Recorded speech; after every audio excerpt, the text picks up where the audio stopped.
Welcome to the Plant-Centered and Thriving podcast. I'm your host, Ashley Kitchens.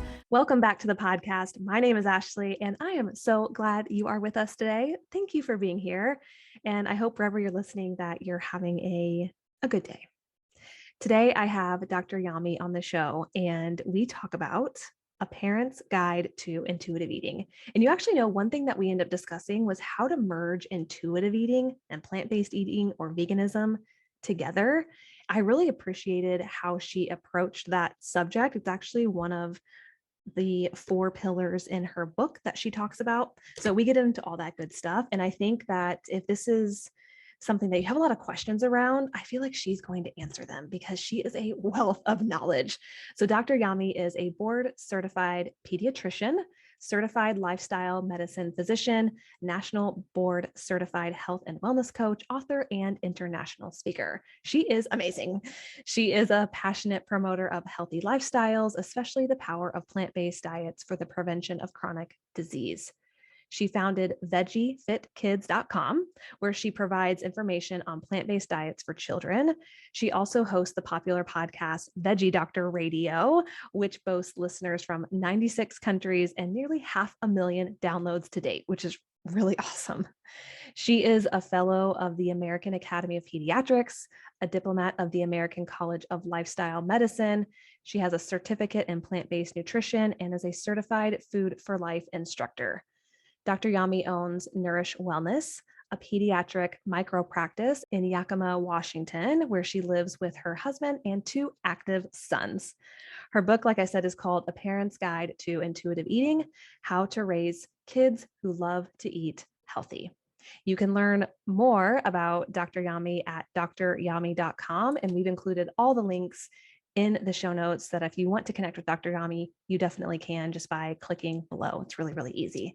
So please join me in welcoming Dr. Yami to the show. Like I said, the information she provides is invaluable, and I really, really hope you enjoy today's episode. Welcome to the show, Dr. Yami.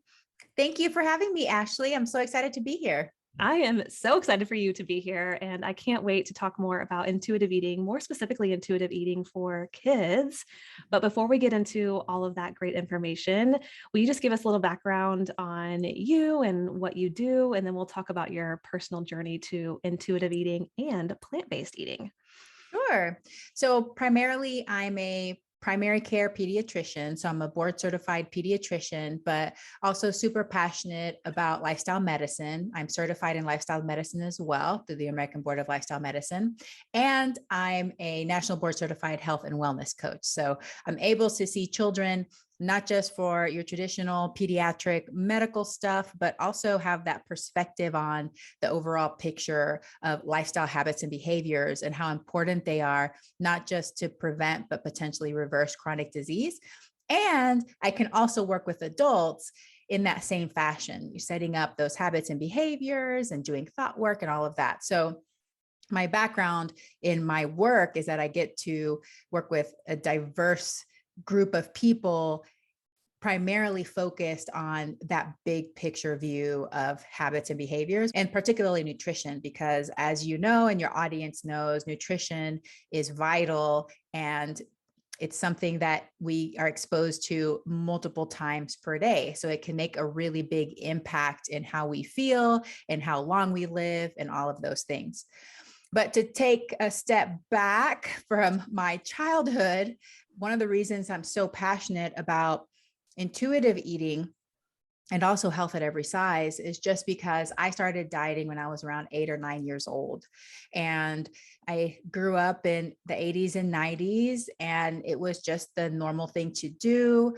Once I got to a certain age, my family started to get concerned that I was getting a little too chubby and that wasn't right for me. And so, I just started on the first diet, and it just kind of just became one of those yo-yo roller coaster effects where you're just on diets and off diets, often dieting with my mom.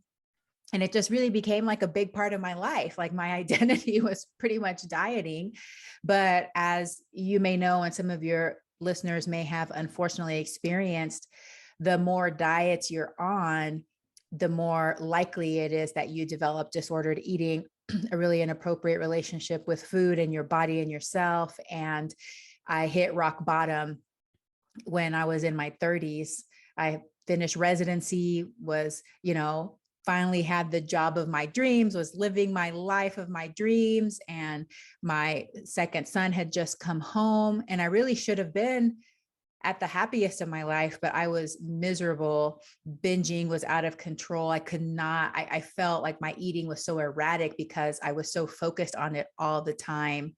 And I had just gotten into this really bad binging habit.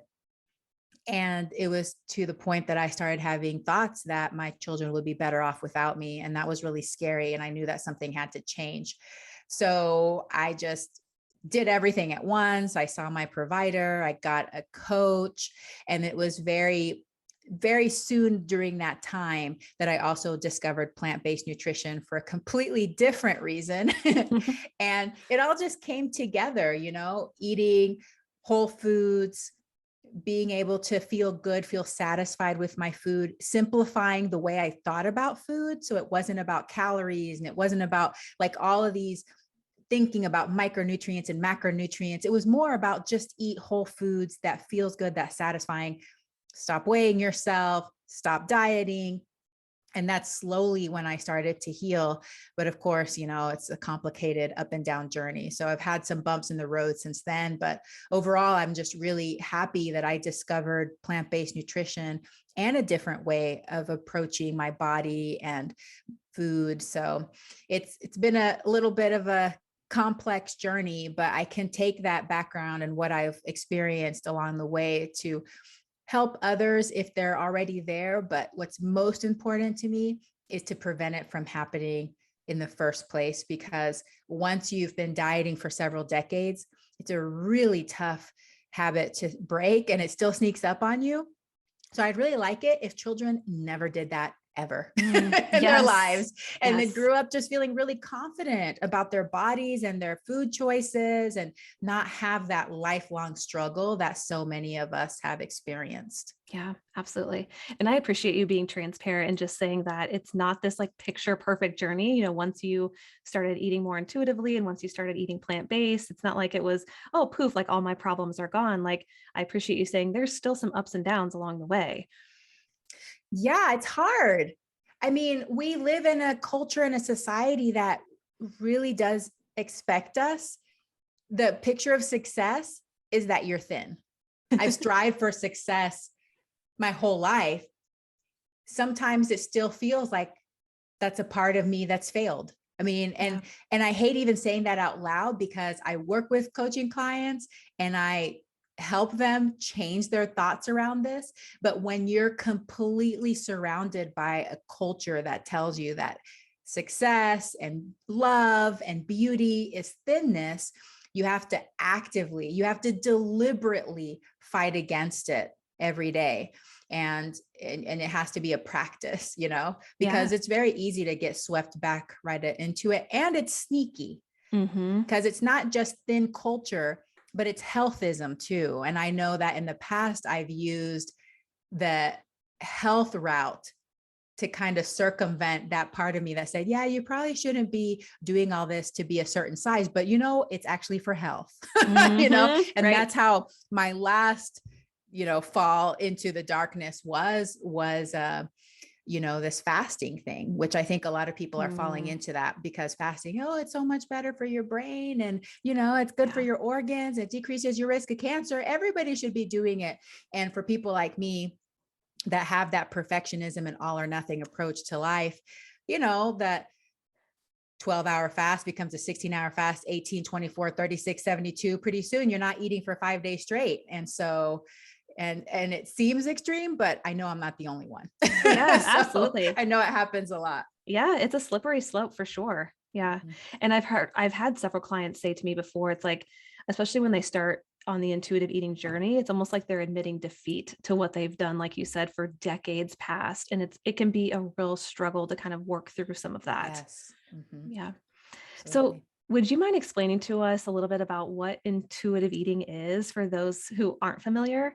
Sure. So the term intuitive eating It's a concept, and it's actually a set of principles and a program that was created by two dietitians. So Elise Resch and Evelyn Tribole.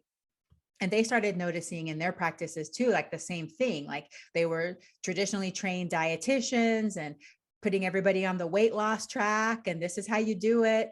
And yeah, people would lose weight, but then they would come back and people would just feel ashamed of themselves and they feel like they failed, like we all do when we, inevitably quote, fall off the diet and gain the weight back. And they realized that this really wasn't the way to do things, that it was actually making things worse. And so they both found each other at the right time and started working on this concept and developed 10 principles, which really is an anti-diet approach to food and your body and movement and all of that stuff. So it's really meant for people that probably have already been down that road of dieting and have already probably gotten some disordered eating. And so it helps them get back on track and find a different approach to food in their bodies. But I took this concept, which has helped me a lot. So when I discovered intuitive eating, it was very helpful, revolutionary even, because it wasn't something that anybody talked about around me. It was more like, yeah, you can't trust your body. Your body fools you all the time. That's why you need to count calories. And if you're not counting calories, then, you're not doing the right thing. So for me, it was revolutionary at the time, and it really changed my approach for myself. But I already had kids when I discovered intuitive eating. And I realized at the time that the way that I talked about my body and the way that I approach food was actually having an effect on my children. So at the time that I learned more about this and started this whole evolution and journey into a different way of eating, my oldest son was 6 and he had started body checking. So, and what that means is that you're constantly looking in the mirror, looking at your body, trying to make sure it's okay and the right size and all of this. And I guess I was just naive to think that boys wouldn't care about that, I was like, this is totally sexist, of course, and just thinking, oh, I don't have to worry about that. I can say things about myself and it's not going to affect them, but it wasn't true. And so then that's when I realized that how we treat ourselves, what we say to ourselves, and how we behave around food affects our children. And that's why I wrote the book I did, A Parent's Guide to Intuitive Eating, because I wanted parents to realize that children are born intuitive eaters for the most part. They know how much to eat. And we usually trust babies. We trust babies to do this. We're not like force feeding babies in general, we're not telling babies that they're eating too much. We're just like, okay, they look hungry. We're giving them food and they turn their head away and we're like, fine, we just trust that, right? But once kids get older, we no longer trust it. And we're either trying to feed them more than what they seem to want, or we're telling them that they're eating too much and we start restricting them. And both of these approaches actually backfire on us. And what they do is it helps children unlearn this intuitive relationship they have with their body, so that at the age of 5 and 6, a lot of kids are no longer intuitive eaters. Mm-hmm. And so as a pediatrician, I've just seen this over and over and over again. And I knew that I had to write a book about it so that it can help more parents start to feel that trust, because it's a really difficult journey for parents. I'm telling you, there's so much anxiety and it takes a lot of practice to get to the point where you can actually trust your child with the quantity of food that they're eating, or even the food choices that they make, so that's where it stemmed from, the intuitive eating practices and concept developed by these dietitians. But I simplified it down more for kids, because most kids, especially if you start at the beginning, they're not already in the diet culture mode.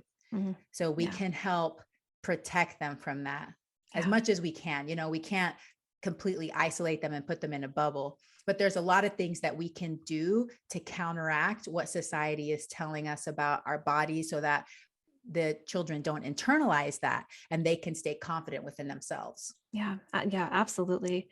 Did you notice some shifts in your own household with you starting to lean more into intuitive eating? Was there anything that you noticed just within your own home that changed? Oh yeah, everything changed because like I said, I am, and for people like me, personality types too, whenever you have people that are more all or nothing people, more extreme Mm, personalities, it's probably the ones that are a little bit higher risk of eating disorders and just sort of eating, even though it affects so many of us.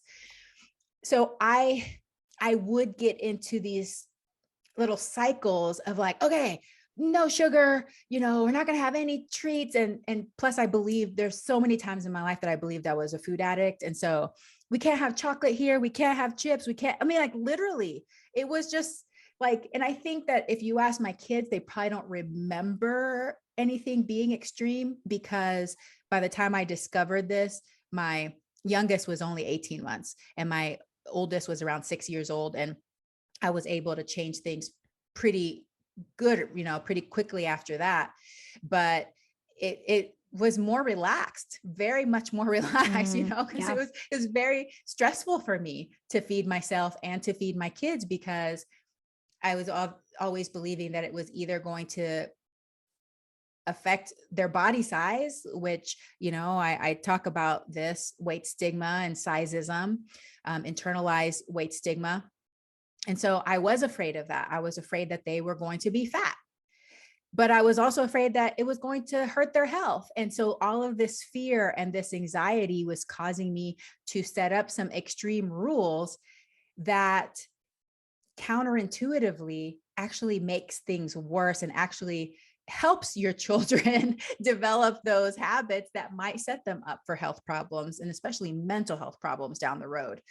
So it's one of those things that you have to have a lot of trust and faith to let Mm, go and start trusting, because as mothers and as parents, we want to control so badly because we have a lot of fear and anxiety around our children. We want them to be healthy, and parents love their kids so much, which is awesome.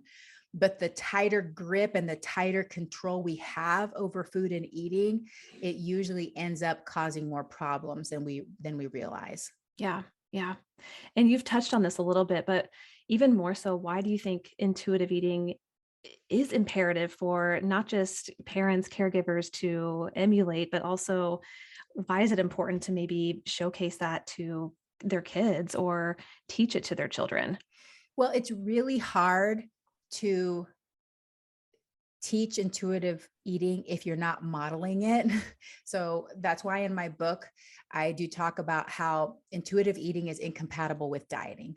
Mm, And I'm telling you, my heart goes out and I have so much love and compassion and empathy for all the people out there that really feel like they can't let go of dieting. But it's hard to understand intuitive eating. It's hard to practice intuitive eating if you're not actually doing it, and you can't do yeah. it and diet. So if you really feel like you cannot let go of dieting, at the very least, don't talk about it. Don't talk bad about your body. Things that we think are just so innocent because it's just so common. Like, oh, I need to lose 5 pounds to get into my bikini. Or, oh, look at my cellulite. My butt's too big. Things that literally I would say 100 times per day because it was just normal. And this whole fat talk, especially in my generation where fat talk was just like, that's all we talked about. Yeah. Literally my favorite topic was talking about dieting and my body and bad Mm. things about my body, not good things about my body. So trying to refrain from making those comments and refraining from talking about dieting or weight loss and those kinds of things at the very least. And if you really want to support intuitive eating for your children, you have to start practicing it yourself. And like I said at the beginning, there's no perfection ever when it comes to intuitive eating. Intuitive eating is not a diet. So it's not like eat this many, whatever.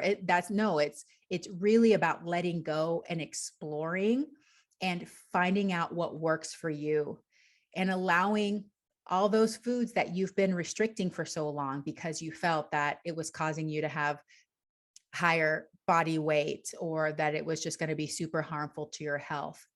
Yeah. Now, I'm not talking about people who have true medical problems that they have to avoid things, obviously, because there's people that have to avoid things. So they either have an allergy, a food allergy, or celiac, and those kinds of things. And even those things can trigger disordered eating because it's hard to restrict stuff as a human, but if you don't have a medical disorder and you've been restricting things specifically because you think it's going to make you smaller and leaner, then you may need to think about that, give that some thought, excuse me, if that's really what you want to be doing, because it's really difficult to practice intuitive eating with restriction at the same time. So modeling that for your children is going to be the best way to support it in them, because once you feel comfortable with your body and you trust your body, you're more able to trust your children's bodies too. And they've done studies to show that moms who are naturally intuitive eaters, that they've maintained, that they've sustained those habits, they are able to support intuitive eating in their children. Moms who have more, they struggle with their body image or they've dieted more, they don't tend to trust their children. These are the moms that are, you need to eat more or you need to eat less. They're constantly controlling because they never trusted themselves either. So part of it is also this overall subconscious belief system that comes with eating in our bodies. Yeah. I know for some parents, some moms, even people listening now, they're breaking maybe generations of dieting that's been running in their families for a really long time. Yes. And weight and size bias, which is getting worse, obviously. Yes. It's like really, really prevalent. And it's so much that we don't even, it's like I said, it's normal. Like fat talk is normal. Weight and size bias is very normal. But yes, I work with clients that this came from their grandmas and their moms and generation saying, you need to be thinner, you need to be smaller, constantly dieting. Women who are dieting pretty much till the day they die, because this is what I tell my clients too. If you don't make a conscious effort to stop dieting and to break yourself free from that cycle, it's not just spontaneously going to go away. So you could be 80 years old and you can still be counting macros, and that could be an unhealthy thing for you. So it's a complex topic that's not necessarily super fun and, rainbows and unicorns and stuff, but it's just something that we really do have to evaluate and think about if we want to change that cycle for our children, which I'm really hoping we can start doing. Yes. And I think the listener would agree as well. Yeah. Well, Dr. Yami, you wrote this incredible book, which we will link in the show notes. So if you want to grab it or check it out, you definitely can. But you talk about the 5 pillars of healthy eating in your book, which I like how you approach them. I was curious if you could just either touch on a few or touch on all of them, just to kind of give us a little preview of what that looks like. Yeah. And so I just created this framework just so it's easy for parents to think about it in their heads and what I prioritize when I'm teaching parents in my office and working with clients. So the first one is not what people would expect from me because, I do have Veggie Doctor Radio. So I'm always talking about eating more vegetables. I really think the number one thing that we want to focus on is honoring hunger and satiety. And the reason I wrote it like that is because when we are feeders of children, so we're helping feed them, we want to respect that from them. And that's what I was talking about, that trust, so honoring the fact that they're showing hunger cues. You may have a baby, you may have a toddler, you may have an older child, honoring that, but also honoring the satiety part. Do they turn their head away when they're babies? If they're a toddler, are they ready to get down and play? If it's an older child, are they done with their meal? They want to go off and do other stuff. So we want to trust and we want to honor that hunger and satiety. That's the number one principle, I think, that as parents, even if they did nothing else, would really be so health promoting. Because once we start interfering with that and breaking that down, that's when we start all kinds of other eating habits. And when we force kids to eat that aren't hungry, they actually start to develop food aversions. So we want to support these healthy habits about eating more fruits and vegetables, but the way that we're feeding them is actually making them eat less fruits and vegetables. So a lot of things that parents don't realize about it. So number one, honor hunger and satiety. Close by after that is to emphasize whole plant foods. And, I myself eat a plant-based diet. I'm also vegan. My children have been raised on a plant-based diet and they're vegan as well. So it is safe Children can thrive on a completely plant-based diet, but I know that not everybody is interested in being vegan or being completely plant-based. However, currently in the United States, children are deriving 70% of their calories from ultra-processed foods and animal products. Okay. So really the majority of what they're eating is not whole plant foods. So any steps we can make towards integrating more whole plant foods into their diets is going to be very health promoting. But this also supports intuitive eating, because we know that when we eat whole foods, when we eat fiber, it's helping us sense our satiety, helping us feel satisfied, giving us the macro and micronutrients that we need. So just working on emphasizing more whole plant foods in their meals and their snacks throughout the day. Doesn't have to be only whole plant foods. It doesn't have to be only plants, but if we can get to predominantly, that would be really great. Number 3 is establishing a positive environment. And I have 2 meanings of this. Number 1 is just going to be positive environment as far as food. So if we want our kids to eat more whole plant foods, we have to actually purchase them and prepare them and have them in our home. So sometimes we have these ideas, we want to do it, but we don't actually get around to putting it in our house. So we really want to fill our fridge, our pantry, our counters. We want there to be beautiful, colorful, satisfying fruits, vegetables, whole grains, beans, nuts, and seeds. So working on establishing that. So then when we walk into our kitchen, we walk into our house, it's a vision board for what we want. And I know that your listeners want this. They want that healthy environment. They want thriving kids who are eating lots of whole plant foods. Well, you have to have it in your living vision board. So that's the first part of this pillar. The second part of the positive environment is just like I was referring to earlier. It's going to be our words. It's going to be the images we see, whether it's spoken words or written words. What media are we consuming? What magazines do you have laying around? I know that I used to love subscribing to Weight Watchers magazine and Self and Shape, because I felt like that would inspire me every time I was on a diet to keep with the diet. But these publications are very fat phobic. So it's basically like lose 5 pounds for your bikini and all of these things constantly over and over and over again. So that's putting into our psyche that this is the way that we want to live life. We want to live life constantly dieting, constantly worrying about our body size, fitting into a certain size, looking a certain way.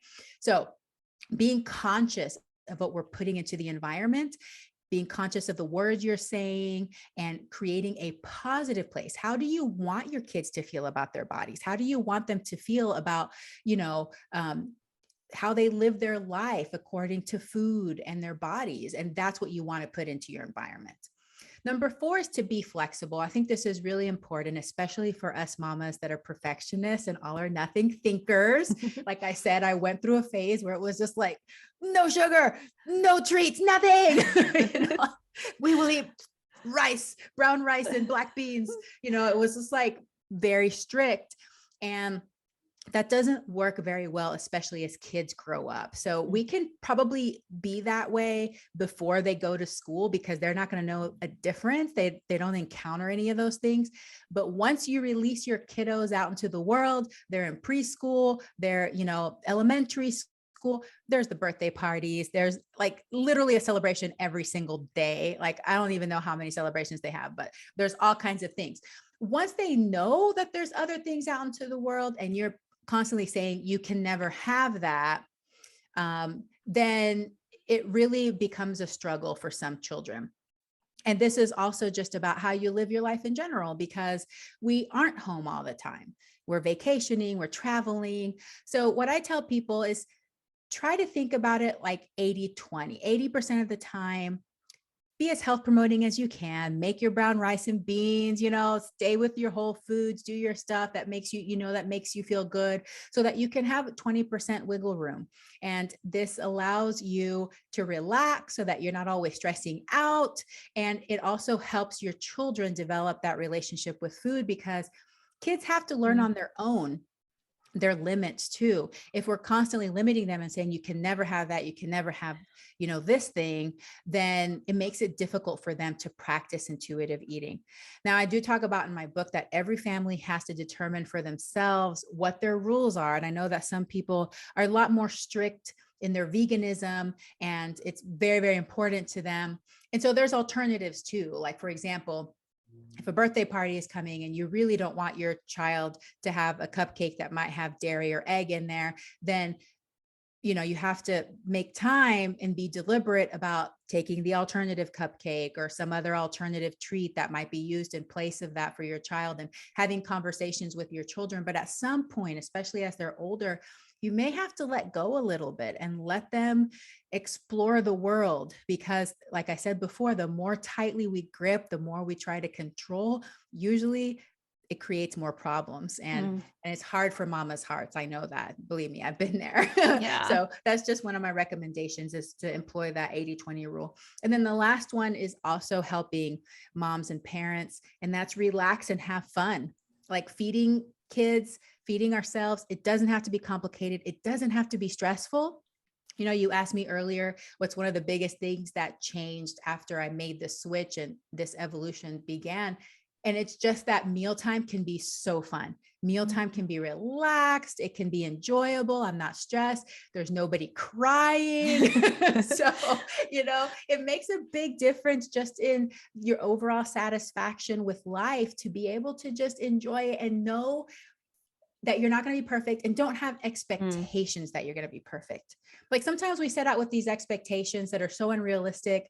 We're going to try to eat perfectly, and it's going to be like a super busy week and you didn't even have time to prep and do all those stuff. Just do the best you can. I swear to you that nothing bad is going to happen, especially if you know that the majority of the time you're on track and you're doing well. So those are the 5 pillars. Yeah, I love it. And I like I like all the pillars, but I really like how number 4 highlights how to kind of merge intuitive eating and plant-based eating or veganism. Yeah. I think it just answers a lot of questions for parents, moms, of like, well, how do I merge these two? And I think you explained that beautifully. So I appreciate that. Thank you. Yeah. So what are some, when you're working with patients, clients, what are some common questions or concerns that maybe a mom or a caregiver or a parent raises when they're transitioning to eating more intuitively, or showcasing that or emulating that for their kids? Yeah. So the number one thing that parents are worried about, especially of children between the ages of 1 and 5, is that their children either isn't eating enough, period, or that their children doesn't like vegetables. And like I said, this comes from anxiety. Parents really are worried about their kids. They love their kids, which is great.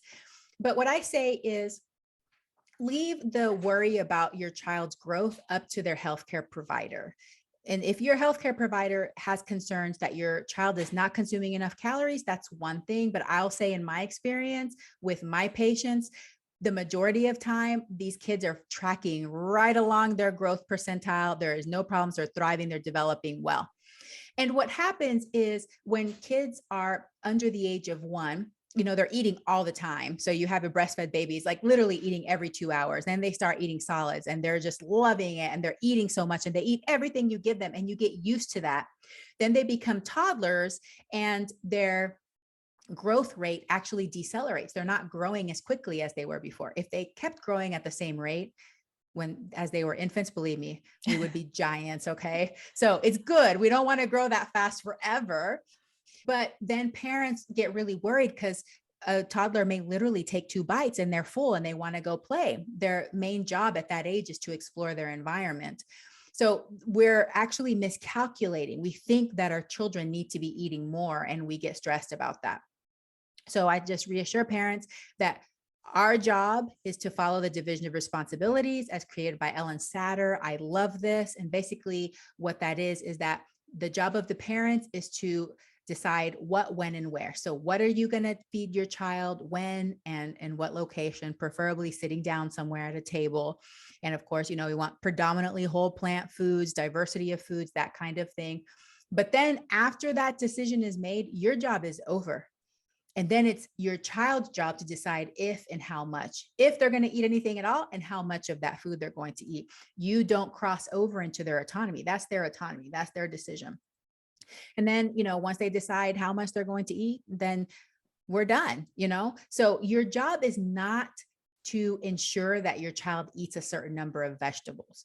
Your job is to buy, prepare, and present them with the vegetables. That is all your job is. And when I explain that to parents, they relax, because literally now I've changed the way that I ask certain questions. And I say, how many times a week do you prepare? How many times a week do you offer this food? And that's all I'm looking to check my boxes. It's not how many times does your child eat this food, because you can't control that. But the only way that they're going to learn how to eat something and like something is by it being offered to them. So you do have to offer it and present it to them. But that's the most common thing that parents are worried, that their kids are not eating enough, or that they're not eating enough vegetables. The good news is, after the age of 5 and 6, especially if you continue this method of this division of responsibilities, preparing the food, offering to them, that dislike or aversion or fear of vegetables actually goes down, and children start eating more. But if during those few years, you're constantly forcing, constantly making them, or telling them that they can't eat their brownie until they eat their broccoli, then that's when things go downhill and it becomes hard. And you may have a quote picky eater for longer. But since 85% of parents are trying to get their child to eat more food, children that are under 5, picky eating isn't like a thing. Picky eating is just normal development, it's just like the way kids are. And so I reassure parents that this is all part of the way that kids are. And our job is just to continue to offer these foods and take a deep breath and relax. I imagine that is a huge weight lifted off of their shoulders when you tell them that. But it takes practice, like I said, because, the number one rule of parenthood is anxiety and stress over our kids. Sure. So it's normal to be worried about it, and it takes practice. So don't give up if the first few times it still feels difficult. Even sometimes now, I've been doing this for years and my kids are grown and do great. Even sometimes I'm tempted to tell my younger one to be like, hey, aren't you going to eat that? And I'm like, oh my gosh, I wrote a book on this. So yeah, it's going to be difficult at times. Yes. Do you have any specific advice for a parent or caregiver who says, my child doesn't finish their meal and they still want dessert? Do you have kind of a response to that? I know that's a common question. Yes. And it's going to be not what people expect. So you don't have to serve dessert every single night. There's no rule that says you even have to serve dessert. But if you have a kid that really likes dessert, the recommendation is to offer dessert along with their meal. They may only eat the dessert. And that's it. Yeah. I know. And the parents are like, what? But here, the thing is that, it seems like, how could you do that? They're only ever going to eat dessert. No, the reason that they may seem like they're only ever going to eat dessert at the beginning is because they had a feeling of restriction around that dessert. Once you start serving dessert along with the meal, or there's always that opportunity for dessert, all of a sudden it doesn't become this alluring thing that seems out of reach and that they have to eat all the stuff that they don't like in order to get to that. But you don't have to serve dessert every time either. It could be a couple times a week, 3 times a week, serve it with the meal. That meal might be, they only have dessert and their bread, and that's okay. You don't give them the mom eye. You don't, say, hey, what about the broccoli? Those kinds of things. You just move on. You keep doing that. And then before you know it, there's going to be times where they actually eat the broccoli first before they get to the dessert. But it takes time, because they have to learn to trust you too. Because if it's been lots of time that you haven't trusted them, they don't trust you either. Yeah, right. They're like, mom's going to do something weird here. I know she's going to make me eat this or do something. And once they realize that that's not going to happen anymore, it becomes a more free place where people are more joyful and are able to make those choices for themselves that work for their bodies at the time. Yeah. Yeah. Beautiful. Well, Dr. Yami, to kind of close this out, are there you've given us like tips and actionable steps throughout, but are there any more actionable steps that parents can take to just create a more intuitive eating environment or household? I think the most important thing is just acknowledging that you're a wonderful parent. And Even by listening to this podcast, I know that you care and you're trying your best. Parents carry around a lot of guilt. They even carry around shame. They've been shamed by other family members, friends, health professionals, all kinds of things. Take a deep breath, let that go. Do your very best and have fun. Enjoy this. Sometimes it just feels like it's such a drag to feed kids and it's so stressful. It does not have to be. So make it easy on yourself. Enjoy the process, have fun, feel joy, laugh at yourself, and drop the perfectionism. Love it.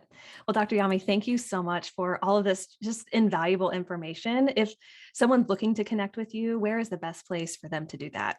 So I'm most active on social media on Instagram at the Dr. Yami. My website is www.dryami.com, and that's spelled out DOCTORYAMI.com. And my podcast is Veggie Doctor Radio. And I also release an episode every week, and I have over 200 episodes on there. So there's lots of my thoughts and opinions, but I have lots of guests mostly. So there's opinions from other people too. But lots of mine as well. Yes. Well, good. And we've included all those in the show notes. So if you just want to click really quickly down below, you can do that to connect with Dr. Yami. And we'll also include her book in there, which is really exciting as well. So thank you so much, Dr. Yami, for coming on and sharing your information with our listeners. Thank you for having me. I also want to say that my book is also available in audiobook and ebooks. I know that moms and dads are busy. So if they just want to listen to it, then it's available in audiobook. I narrated it myself. And it's called The Parent's Guide to Intuitive Eating, How to Raise Kids Who Love to Eat Healthy. And thank you so much for having me, Ashley, and for everything that you do. Absolutely. Thank you. Until next time, keep thriving.